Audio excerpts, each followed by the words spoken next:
Welcome to Foundation, a medieval city builder with a twist. So this is a free-forming city builder. In terms of free-forming, I mean there are no set squares that you must build things on. You develop your village by painting extraction areas and building areas and things like that, and let the citizens upgrade their houses and get new villagers into the village and things like that. So this is basically the main menu. It's currently in alpha and in early access. It hasn't been released on Steam yet. So the main menu, new game, load game, settings with some general graphics and audio. Mods for people that want to increase or change their buildings. As you can see, there's quite a few different mods that you can install. And quit, but we don't want to do that, we want to get into it. So when we click the new game, we've got balancing at the moment. Default is our only option. For our map, we can have hills, coastal, fluvial, which is rivers, and mountain. So we'll play with the rivers because then we can use a few more buildings that we can't otherwise.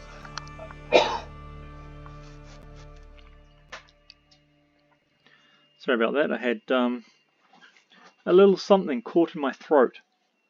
Let's get it. So to start with, let's just pause the game.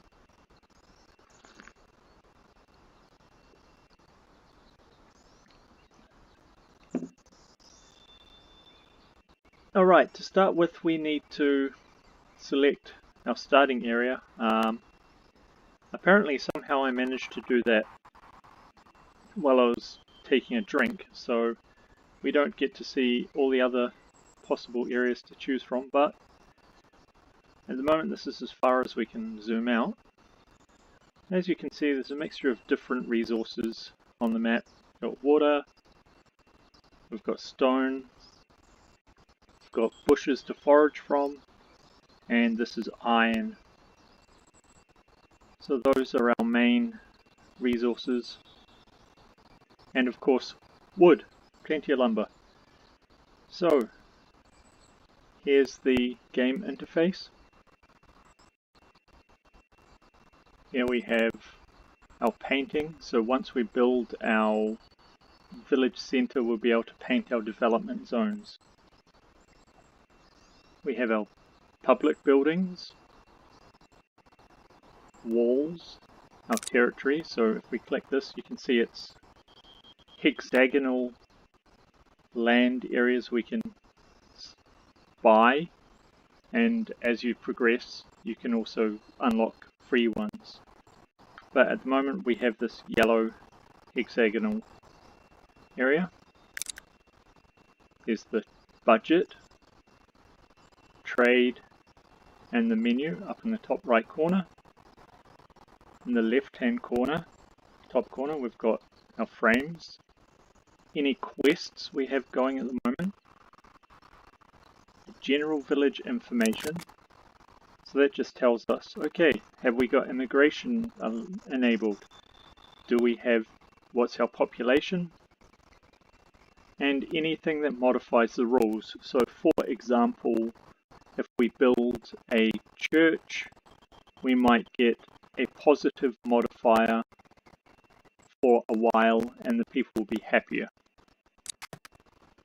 There's also a general warnings window. So at the moment there's no warnings. Warnings might be that you've completely deforested the area and your forester can't, or your logger can't find any logs. You've got a quick glance at your population that tells you how many of each sort of villager you have. You've got your happiness, or global happiness. You've got a resource panel. So if we have a look at this, at the moment we have nothing. And we have a few different things. So in the labor, we can unlock some different things. In the kingdom, we can unlock some other things. And in the clergy, we can unlock other things. Down in the bottom left hand corner, we have our villager list. So that tells us the names of our villagers and their current job. We've got workplace list, so that just tells us what buildings we have. We have the quest list, which is up here. Desirability layers, so for residential, this tells us where people want to live. Red being bad, green being good. Fertility tells us where there are good areas to put fields. And iron ore tells us where there is iron. So just up here I noticed one. So later on when it comes to mining iron, we've got iron ore in this area. So it makes it easier to find.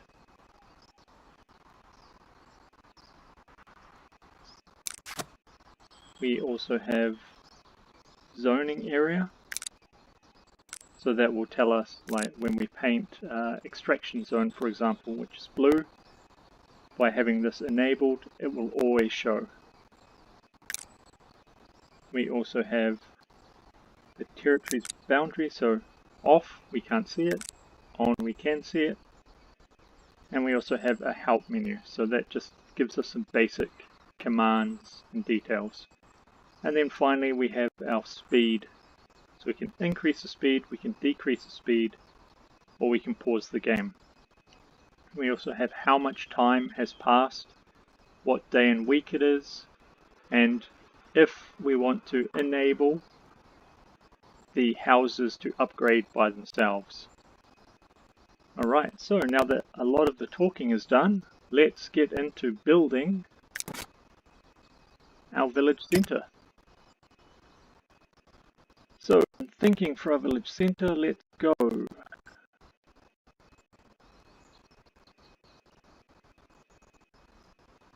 I like to think about where I'm going to expand next. So if I build the village centre over here, for example.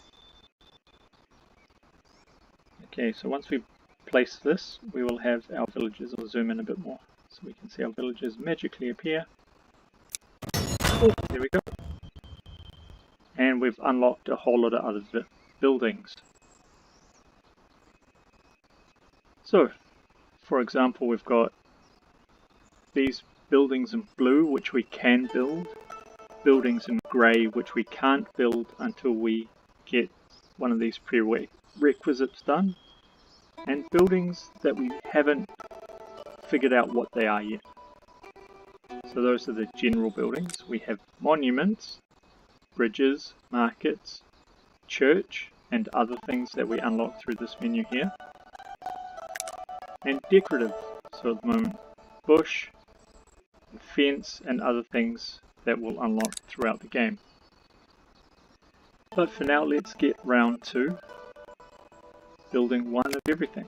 So let's put a lumber camp in the middle because there's wood all around us, so make it fair for the lumberers. We'll put the sawmill right next to them because of course, hey, you want the lumberers to, rather the woodcutters to be able to quickly and easily transport the wood to where it will be turned into planks, and you can rotate the buildings using the control, holding control and moving your mouse.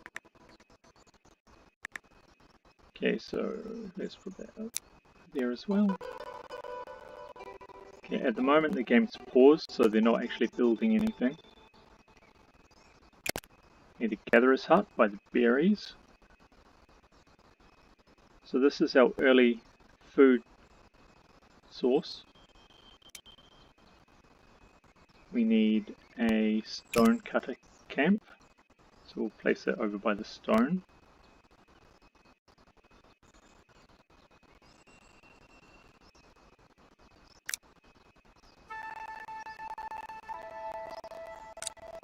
And of course we need a well.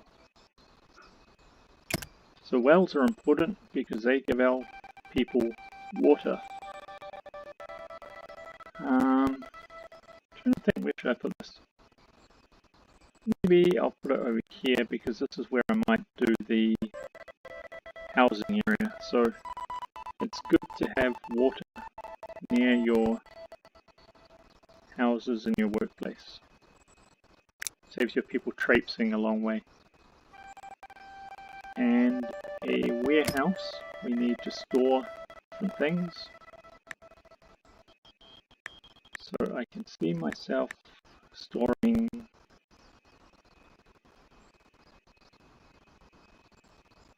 a lot of food. Actually I'll put it over here maybe.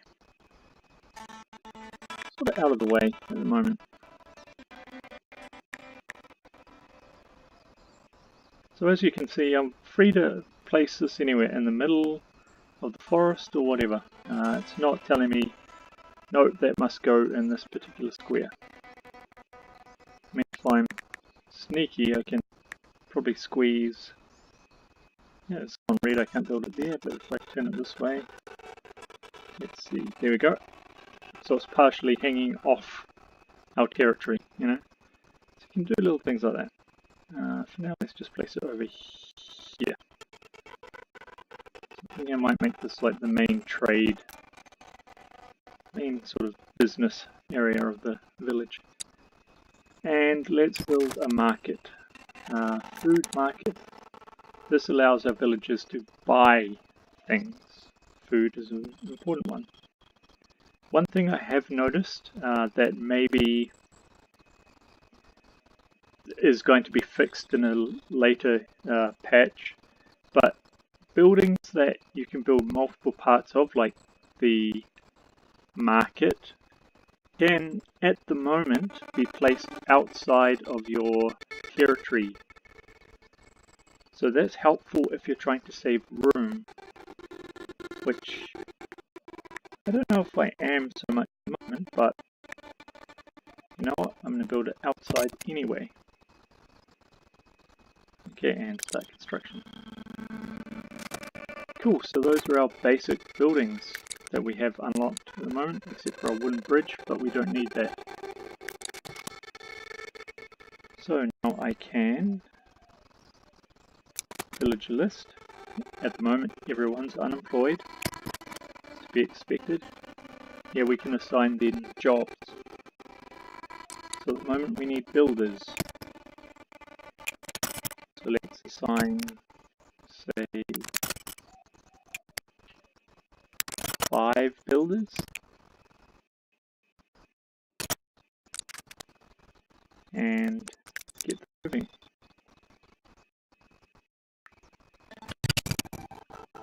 Okay, so now we've got a new quest to reach 500 profit weekly. Looks like our forager camp is getting constructed nicely here.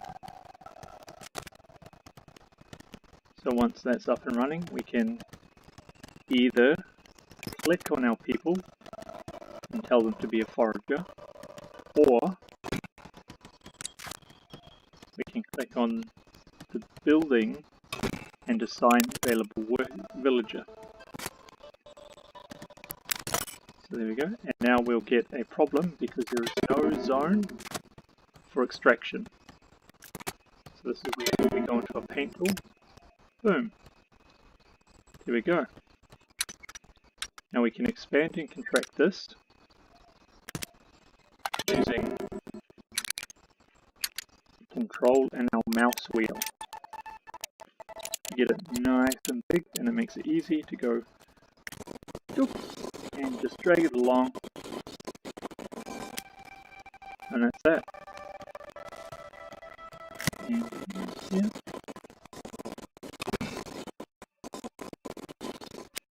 And now your workers will automatically start harvesting resources in that area. Stone cutter camp is also done, and we can also decrease the size of our extraction tool or paint tool. Okay, so at the moment we have one more unemployed, so there we go, another stone cutter. Or rather, a stone cutter. So people will happily go about their jobs. What are we up to? Doing nothing, okay? So if they're doing nothing, we can tell them to do something else. So they're not locked into the job you assign them to start with. Once they have been given a job, we can change it by selecting the job within the list here. We can't, however, give them a job by clicking the Assign Available Villager button if they already have a job. So we can click off and make them unemployed, and then assign them via the Available Villager button, or we can simply just click on the new job we want them to do, and then they'll go and do that. So here we go, we've got our 2 foragers in the bush collecting berries, our food supply. We have some builders building the well. Our stone cutter busily mining stone. Our lumberjack is... where's our lumberjack?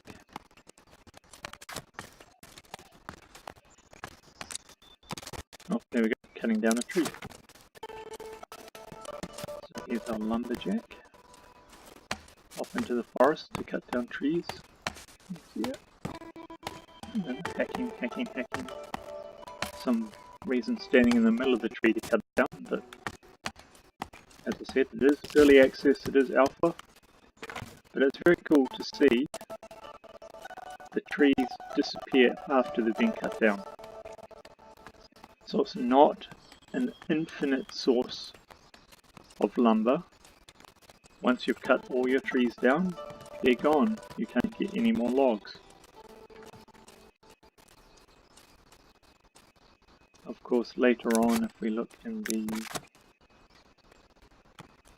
Buildings tab, we can unlock other buildings.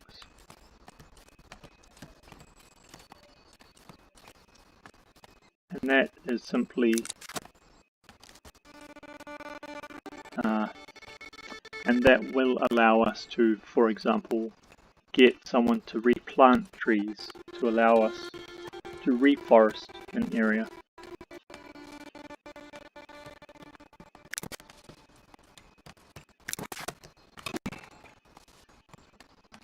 Right, so we've unlocked a new tier of unlockables. So let's have a look. What have we unlocked?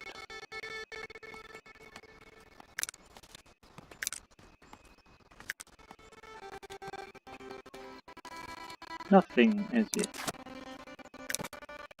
So we have increased our Splendor. So Splendor comes in 3 different types. It comes in the Labour, which you also get Influence in, and that allows you to unlock the Lord's Manor and the Fisher's Hut once you have 10 Surf. You also get Splendor in the Kingdom by helping the king and by increasing your military influence, and also through the clergy. So by helping the church, by building the church and increasing your influence within the church.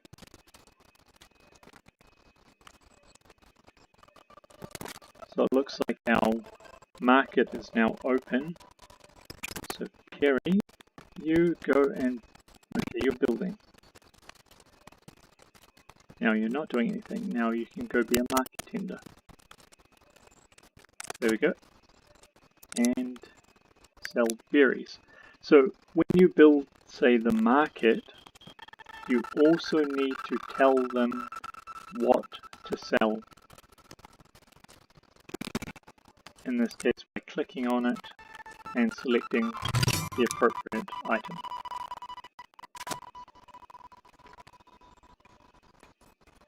We've got, oh, a lot just happened. Let's quickly pause.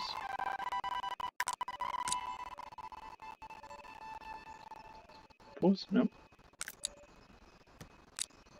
Okay, we're paused. So, the kingdom is recognizing your efforts in establishing your new settlement. I am but your humble servant. So this will show us that we increase our influence, which is up here, right? We're getting 4 labor influence and 4 kingdom influence. Unfortunately, a lot of it was buried under our villager list, but it popped up with a whole lot of new buildings we've unlocked. So let's have a look. We unlocked the tailor's workshop, the sheep farm, the weaver hut, and a wooden gate. There's also the forester camp, which I talked about earlier, locked at the moment, but we can see what we need to get it unlocked. In the monuments, we've also unlocked the rustic church, and we've unlocked the decorative bush and the fence. In our paint development zone, we also have a new area, the residential area. So now, if we have a look, our area of people wanting to live in this area, desirable, and people not wanting to live in the area, undesirable. And just like the other zones, we paint and the people come to it and build their own houses. So let's quickly paint our residential zone and check what our builders are doing.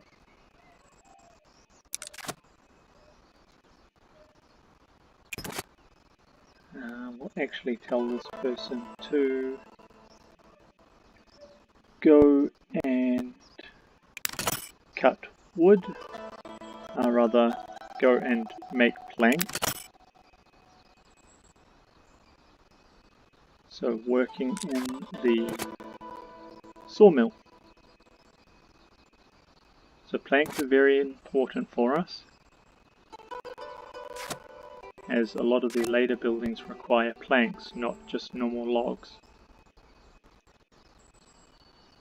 And let's hit the play button again, get a bit more speed going.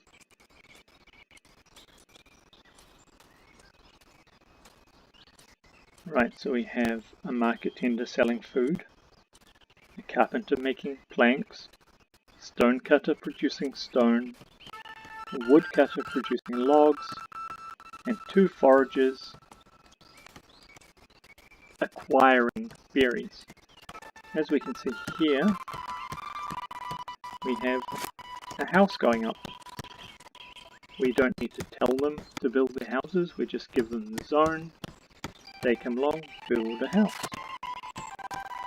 Got 2 more laid out here. Low desirability, so that's to be expected. And boom! The house has been constructed. Now, we actually have serfs. If we click on someone that doesn't have a house yet,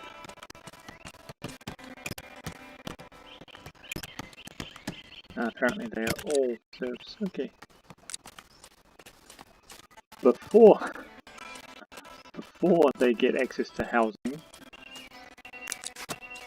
they are not serfs.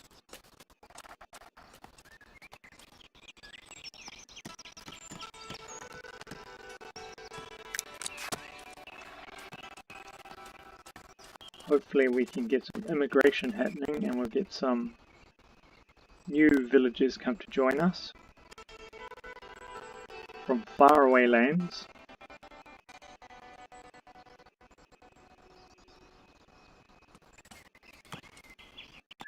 Actually we can look at unlocking. Not quite, we need 10 serfs. We have 8. Then we can unlock the Fisher's Hut and the Lord's Manor.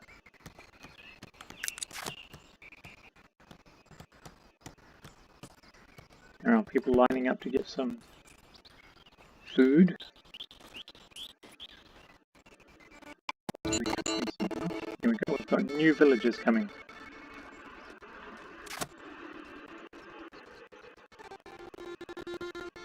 I'm wondering, it's a very long walk from wherever they've come from.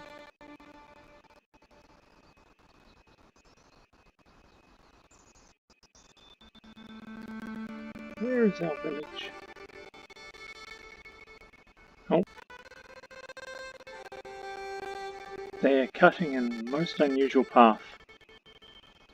Oh, here we are, over here.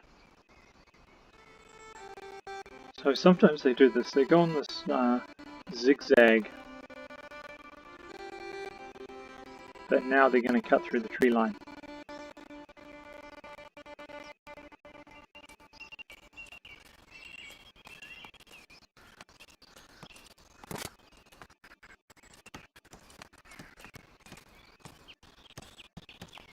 Now we've got 2 new villagers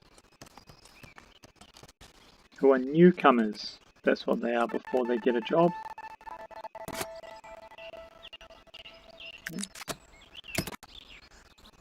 Newcomer.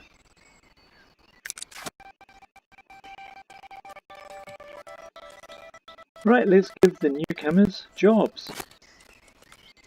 So we need planks here, we're waiting on them. Let's get another lumberjack.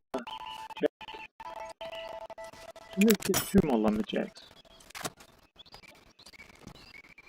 So we can get more logs. Incidentally, each house houses 2 villagers.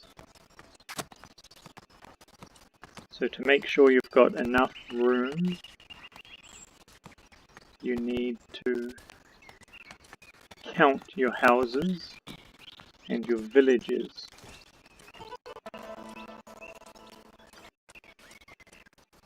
Hopefully we can get our warehouse built. And then we can start looking at other things like the trade menu.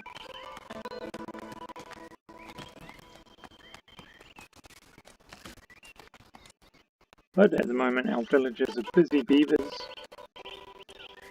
running around, doing their job, building. Here we go. We have our warehouse open and we can